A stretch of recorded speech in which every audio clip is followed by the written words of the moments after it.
So what's up everyone? So para say hi to my vlog. So hello. I see Ari ng isang matalik kong kaibigan dito sa Solana. So pare ka natin magpapayat pare.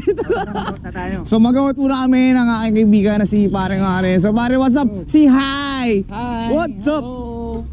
So yun nga pala, dahil ngayon kapalit kami ng schedule. So sililipat namin yan. Si Pare Ari is dito na niyan. Ako naman is balik namin ng hanglis niyan by tomorrow morning. So try lang natin itong ano natin ngayon, yung ating bagong mount. So 450. Let's go. Oh talaga? Nice. Kaya lumabas na? Oo, nako. Okay. Anak ko, tira na. Len, anak ko. Chip. Len. Ingat. See you next week. Next month.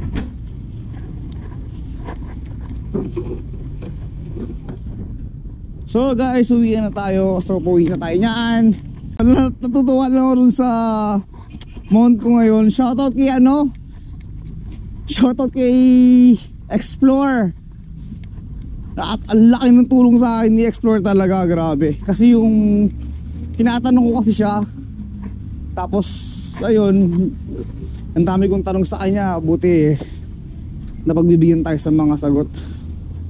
Ayun. Yes sir!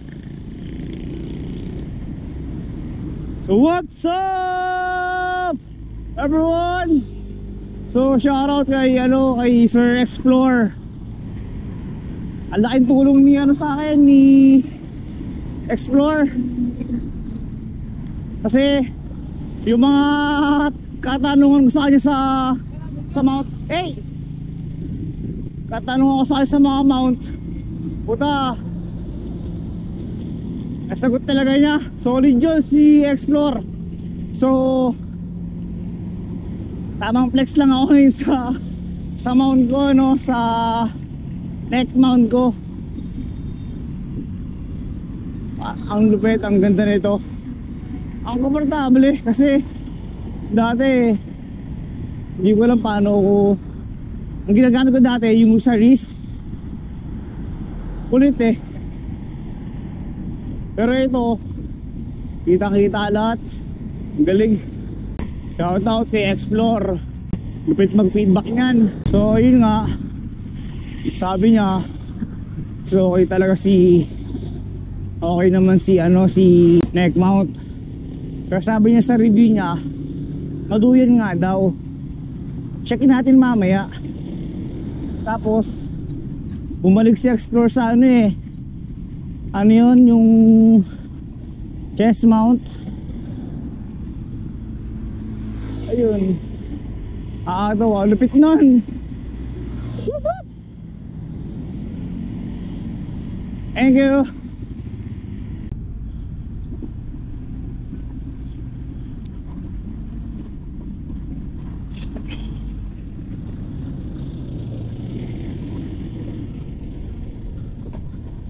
Skid lang, first skid.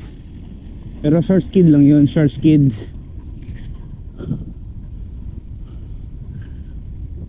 Yan natin kung kaya. Oh, hop tapos skid, pwede na.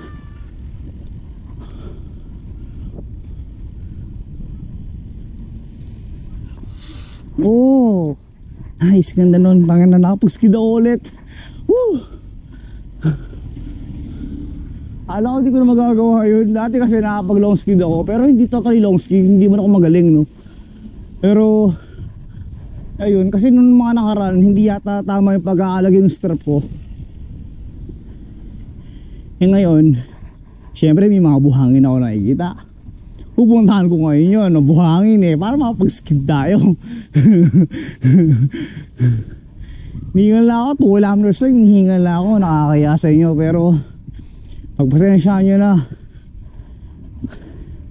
Ngayon lang ako ito bumabalik sa pagbabike.